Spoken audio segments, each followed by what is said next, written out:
Retired after 60, 10 Stoic secrets for a peaceful and lasting relationship. There is a moment that happens in almost every long marriage, and almost nobody talks about it. It happens the week after the retirement party ends. The gold watch is on the shelf. The cake is finished.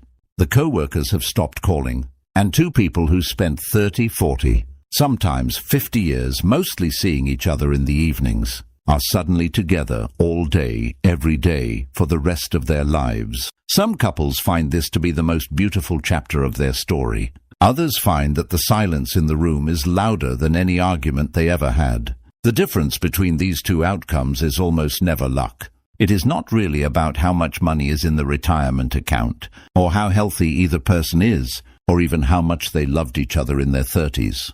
The difference comes down to something far older than modern marriage counseling. It comes down to a set of ideas developed 2,000 years ago by men who buried children, who were exiled from their homes, who watched empires rise and collapse, and who still found a way to write, calmly, about how to live well with another human being until the very end. Stay with me for the next half hour, because by the end of this video, you will understand 10 Stoic secrets that can transform a retirement that feels like drifting apart into a retirement that feels like coming home. And I promise you, secret number 7 is the one that most couples never figure out until it's almost too late. Welcome to Wisdom of the Stoics, the home for those seeking timeless wisdom to build a life of purpose, virtue, and inner peace. Our channel is dedicated to helping you apply the ancient philosophy of Stoicism to modern life, drawing on the teachings of Marcus Aurelius, Epictetus, Seneca, and the great Stoic thinkers who came before us. Ancient wisdom for the modern mind. If you are new here, consider hitting that subscribe button, because we release videos just like this one designed to help you live with more clarity, more resilience, and more peace, no matter what season of life you find yourself in. Now let's begin. Let me introduce you to 3 people, because their stories are going to walk beside us through every secret in this video. Eleanor is 63. She spent 31 years teaching high school chemistry, and 11 months ago she retired. Her husband, a quiet man named Robert, retired 2 years before her from his job as an electrician. For the first 10 months, Elena thought retirement would feel like the vacation she used to dream about during grading season. Instead, she found herself sitting across the breakfast table from a man she suddenly wasn't sure she knew anymore, not because he had changed, but because for 30 years their relationship had been built around brief windows of time. Dinners, weekends, the rhythm of a school calendar. Now there was no calendar. There was only time, an enormous, unstructured ocean of it, and neither of them had a map. James is 67. He is a widower who remarried 4 years ago to a woman named Carol, also in her 60s. Their story is one of second chances. But James will be the first to tell you that a second marriage in your 60s comes with its own particular weight. Old grief that surfaces at unexpected moments. Grown children who are still adjusting a different rhythm than the one either of them knew in their first marriages. James found in Stoicism something he did not expect. Not a way to suppress his grief for his first wife, but a way to hold it honestly while still building something real with Carol.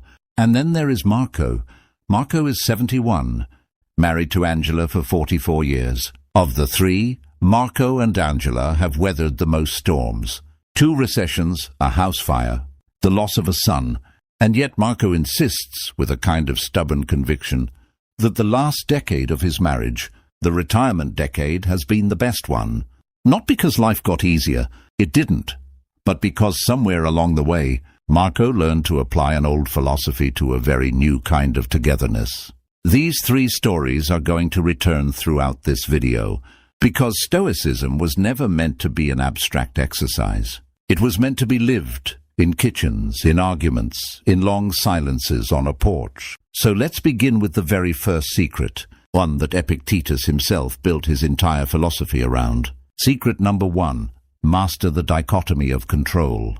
Nearly 2,000 years ago, a former slave named Epictetus opened his teachings with a single radical idea. Some things are up to us, and some things are not up to us. Our judgments, our desires, our reactions, these are up to us. Our partner's moods, their past, their health, their habits formed over 60 years, these are not up to us. This sounds simple. It is not simple to live. When Elena's husband Robert retired, he brought home a particular habit that drove her quietly insane. He would sit in his recliner from 4 in the afternoon until dinner, watching the news, saying almost nothing. For 30 years, Elena had only witnessed this behavior in small doses, an hour here, an evening there. Now it filled entire afternoons, and she began to resent it deeply. She found herself trying again and again to fix it. She would suggest hobbies. She would drop hints about volunteering. She would sigh loudly while walking past the television. None of it worked, and worse, it made her miserable, because she was pouring her energy into something entirely outside her control. Another adult human being's temperament, formed over 67 years of life. It was her daughter, oddly enough, who first mentioned Stoicism to her after finding one of our videos. Elena read Epictetus for the first time that winter, and one particular line stopped her cold. He wrote that we suffer not from events themselves, but from our judgments about those events. Robert sitting in a recliner was simply an event. Her suffering came entirely from her judgment that this event meant something was wrong, that it meant he didn't love her enough to change, that it meant their retirement was failing. She began slowly to separate the two. Robert's recliner habit, not up to her. Her own reaction, her own choice about how to spend her afternoons. Whether to sit with him in comfortable silence, read her own book nearby, or go for a walk alone, entirely up to her. The moment she stopped trying to control Robert's temperament and started taking full ownership of her own afternoons, something shifted. The resentment didn't vanish overnight, but the daily friction dropped dramatically, because she was no longer fighting a battle she could never win. Marcus Aurelius, the philosopher-emperor, wrote something similar to himself in his private journal, the collection we now call Meditations.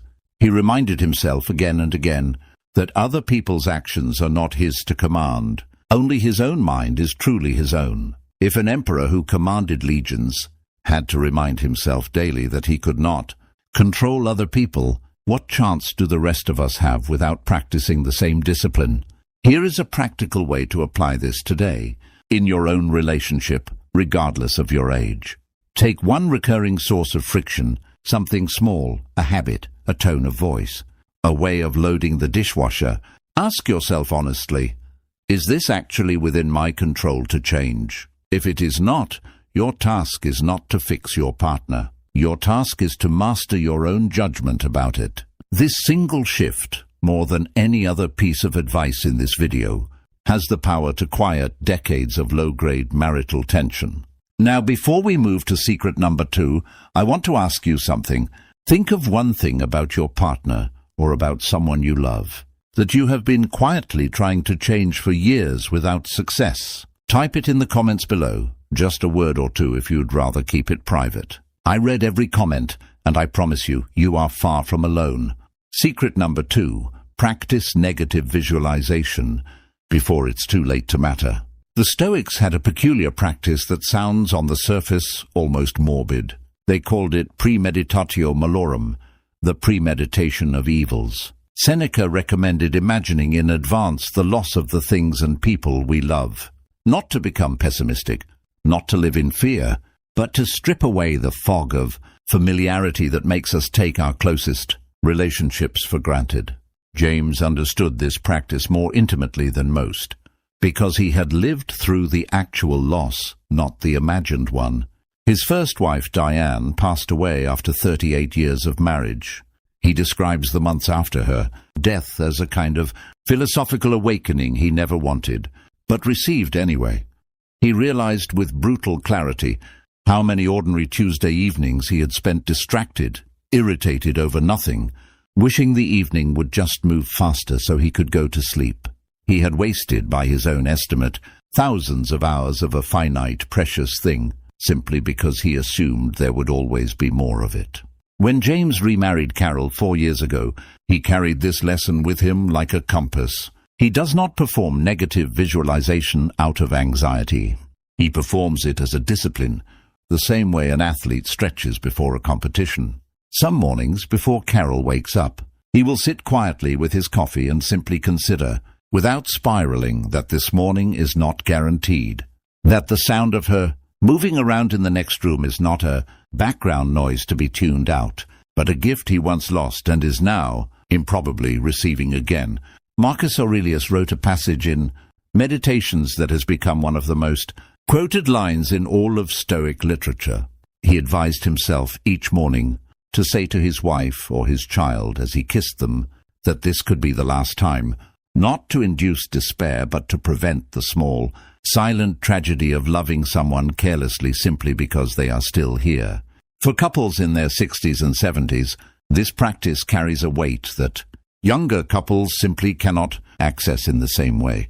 Death is no longer an abstract concept discussed at funerals for distant relatives. It is a realistic horizon, sometimes decades away, sometimes not. Rather than avoiding this truth, the Stoics ask us to look directly at it and let that clarity transform the way we treat the person across the table from us tonight. Try this exercise this evening. Before bed, spend 60 seconds imagining, honestly and without flinching, a day without your partner in it. Then open your eyes, look at them, really look, and notice how the ordinary moment of them brushing their teeth or turning off a lamp suddenly feels different. This is not about fear. This is about presence. Secret number 3. Let go of the story that you are owed anything. One of the most quietly destructive beliefs in long relationships is the sense of being owed something. I did this for you for 30 years, so you owe me that. I sacrificed my career, so you owe me this. I supported you through your worst decade, so you owe me gratitude, attention, deference.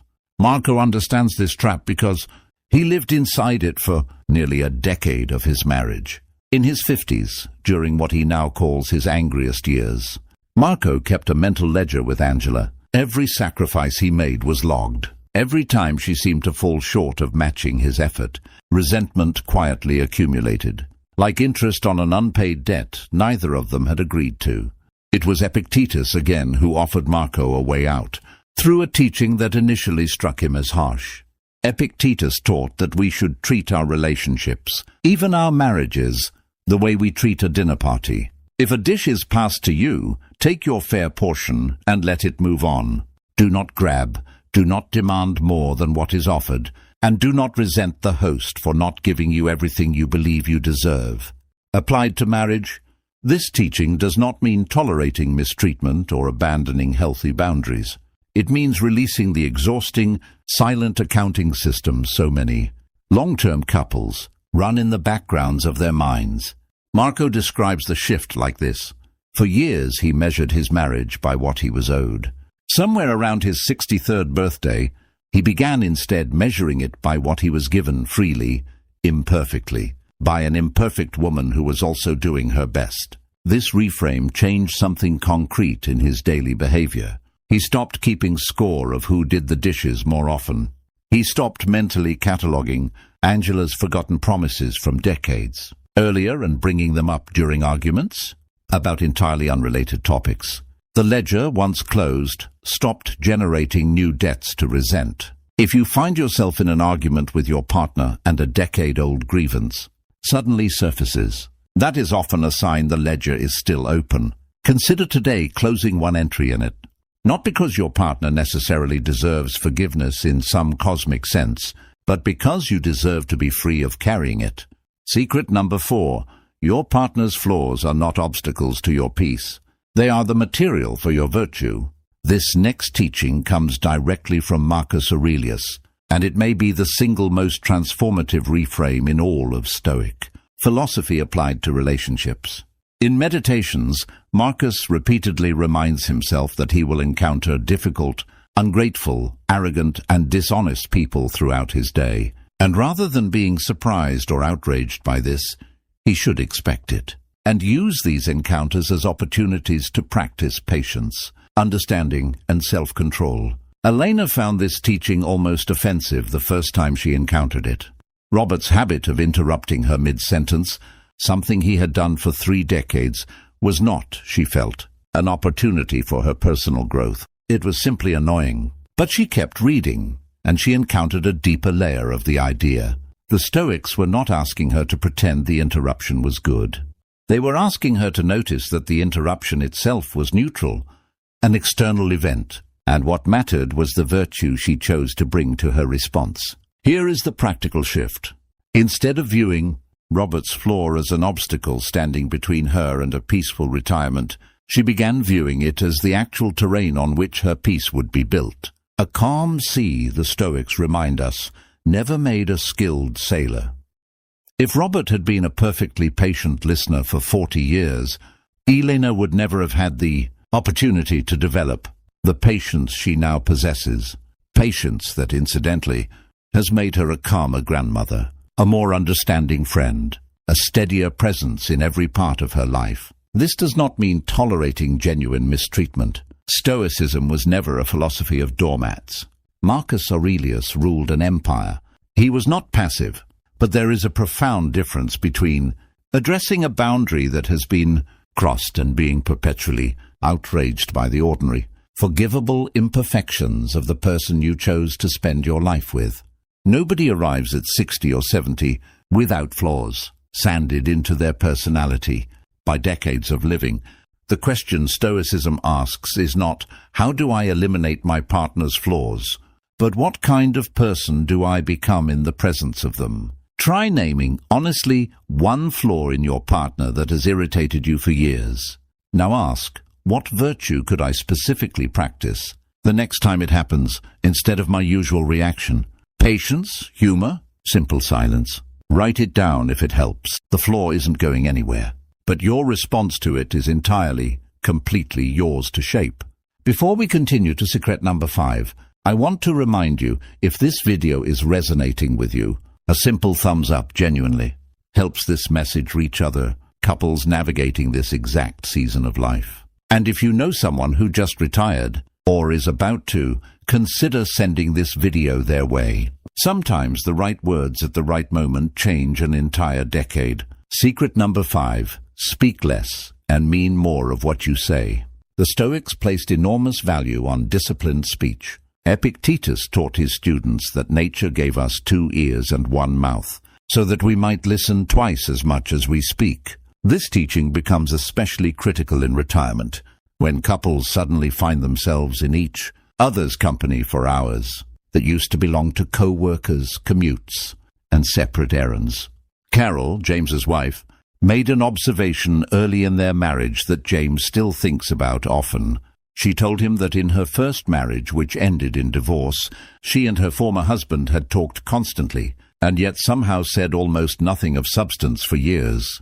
Conversation had become filler, a way to occupy silence, rather than a way to truly connect. James, drawing on his study of Stoicism, suggested something unconventional to Carol during their second year of marriage. What if, instead of narrating every passing thought throughout the day, they practiced a kind of intentional restraint, saving their words for what actually mattered? Not coldness, not withdrawal, but a deliberate honoring of speech, the way you might save a good bottle of wine for an occasion worth marking. This does not mean silence for its own sake. It means noticing the difference between speaking to fill space and speaking to genuinely connect. Marcus Aurelius warned against becoming, in his words, a person whose words have grown cheap through overuse. In a long retirement, where the hours are abundant and the temptation to narrate every small frustration is constant, this discipline becomes a genuine act of respect toward your partner. Not every irritation needs to be voiced. Not every opinion needs to be shared in the moment it occurs. Some thoughts, examined honestly, reveal themselves to be passing weather, not permanent truths worth speaking aloud. James and Carol now have what they jokingly call a 24-hour rule for minor grievances. If something bothers one of them, and it is genuinely small, they wait a day before mentioning it. More often than not, the irritation dissolves on its own, revealed as the passing cloud it always was. What remains, the grievances that survive the 24 hours, those are worth discussing honestly and directly. This single practice has dramatically reduced the daily friction in their home, while somehow deepening rather than diminishing their actual conversations. Secret number 6. Amor fati, love your fate, including the fate of growing old together. There is a Stoic concept, most closely associated with the philosophy's later interpreters, known as amor fati, the love of one's fate. It does not mean passive resignation. It means the active, deliberate choice to embrace what has happened and what is happening, rather than constantly wishing for a different reality. Marco's understanding of this idea was forged in fire, quite literally. 14 years ago, Marco and Angela lost a significant portion of their home to an electrical fire. In the aftermath, Marco noticed two very different reactions available to him. He could spend his remaining years mourning the version of retirement he had once imagined, the one without insurance paperwork and temporary housing and the slow, expensive rebuild of a family home. Or he could accept fully and without bitterness that this was now simply his story, and ask what a good life looked like from this particular starting point, rather than the one he had originally planned. He chose the second path, and he describes it as one of the defining decisions of his life. Not because the fire was good. It wasn't. Stoicism does not ask us to pretend hardship is secretly wonderful. But Amor Fati asks us to stop wasting our limited energy fighting the unchangeable past, and instead direct all of that energy toward building well with what remains. Applied to marriage in your 60s and beyond, Amor Fati means something specific and important. It means releasing the fantasy of the marriage you thought you would have by now, the one where retirement looks exactly like the brochures. Endless travel, effortless harmony, a partner who has become, magically, an entirely different person than the one you actually married. Instead, it means loving the actual marriage in front of you. The one with Robert's recliner, Habit and Angela's grief over her son and Carol's, occasional silences when memories of her own past surface unexpectedly. Marcus Aurelius wrote that the universe loves nothing so much as to change what exists and to make new things in its likeness. Aging, retirement, the changing shape of a decades-long marriage, these are not aberrations from a well-lived life. They are simply what a well-lived life eventually looks like. Amor Fati asks you to meet this stage not with resignation, but with a kind of fierce, deliberate love for exactly what is. Secret number 7. Build a shared discipline, because unstructured time is where relationships quietly erode. This is the secret I mentioned at the very beginning of this video, the one most couples never discover until damage has already been done. And it is, in many ways, the most practically important secret in this entire list. Here is the uncomfortable truth about retirement that almost nobody warns you about. A career, for all its stress, provided something invisible and precious: structure, fixed hours, external demands, a rhythm that governed the day whether you liked it or not. When that structure disappears, couples are left facing an enormous, undifferentiated expanse of time, and without a plan, that time does not automatically fill itself with connection. More often it fills itself with parallel isolation. Two people in the same house, each quietly retreating into their own separate routines. Television, phone, garden, garage, until years pass and they realize they have become, in Elena's words, polite roommates rather than partners. The Stoics were fanatics about discipline, not in a harsh, punishing sense, but in the sense of deliberately structuring one's day around what actually matters. Marcus Aurelius, despite ruling an empire, maintained a rigorous personal schedule, journaling every single morning, examining his conduct every single evening. This was not rigidity for its own sake. It was the recognition that a life without intentional structure drifts, and drifting rarely drifts toward virtue. Elena and Robert eventually solved their afternoon silence problem not by having a single dramatic conversation, but by building a small, shared discipline into their week. Every Tuesday and Thursday afternoon, the exact hours Robert used to disappear into his recliner, they now take a walk together, rain or shine, through the same park near their home. It is not a grand gesture. It is not therapy. It is simply structure deliberately chosen that guarantees connection will happen rather than hoping it will happen on its own. Marco and Angela built something similar decades ago, almost by accident, a Sunday morning ritual of making breakfast together while listening to the same radio program they've listened to for 30 years. What began as habit became, over time, a kind of sacred anchor point in their week, one that has survived house fires, health scares, and every other disruption life has thrown at them. The lesson here is direct and actionable. Do not assume connection will simply happen because you now have unlimited time together. Unlimited, unstructured time is, paradoxically, one of the greatest threats to a retirement marriage. Choose one small, repeatable ritual this week: a daily walk, a weekly meal you cook together, a nightly 10 minutes of simply talking without the television on, and treat it with the same seriousness the Stoics treated their morning journaling. Structure is not the enemy of spontaneous love. It is very often the container that makes spontaneous love possible. If you have a ritual like this in your own relationship, I would genuinely love to hear about it. Drop it in the comments below. These stories help other viewers more than you might realize. And honestly, they help me too. Secret number 8. Practice the view from above. Marcus Aurelius often wrote about a mental exercise he called the view from above, imagining oneself rising far above the earth, looking down at cities, nations, entire continents, watching human conflicts shrink into insignificance from that vast distance. He used this exercise to gain perspective on the smallness of the daily irritations that felt so enormous up close. James applies a version of this practice whenever tension arises with Carol over one of the small but persistent challenges of blending two families later in life. Disagreements about how to handle holidays that now include children from 2 previous marriages, or moments when old grief resurfaces unexpectedly and creates distance between them. In the heat of these moments, James has trained himself to pause and mentally rise above the situation, imagining how this particular disagreement will look in 5 years, or from the vantage point of his own eventual death. A vantage point Stoicism encourages us to consider often, not morbidly but clarifying. From that elevated view, the argument about whose turn it is to host Thanksgiving suddenly shrinks. It does not disappear, and it does not become unimportant, but it becomes rightly sized. James describes this practice as being like adjusting the zoom on a camera. Up close, everything looks enormous and urgent.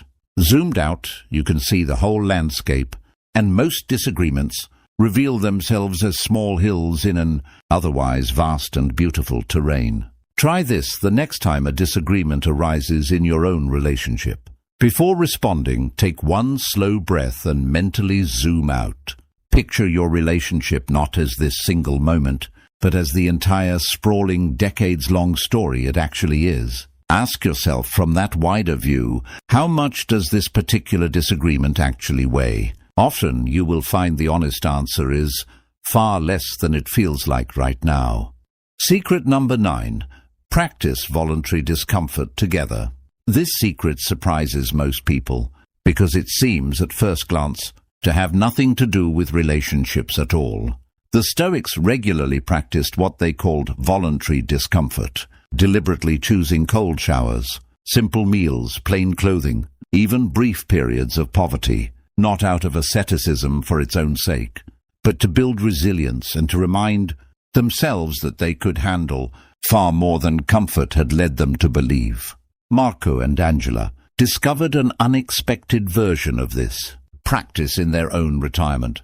Several years ago, feeling that their days had become too easy, too padded with comfort, they began taking on small, shared physical challenges together, hiking trails slightly beyond their comfort level, cooking with a strict, self-imposed grocery budget for a month, just to remember what it felt like, sleeping one night a month without any modern amenities at a rustic cabin they rent nearby.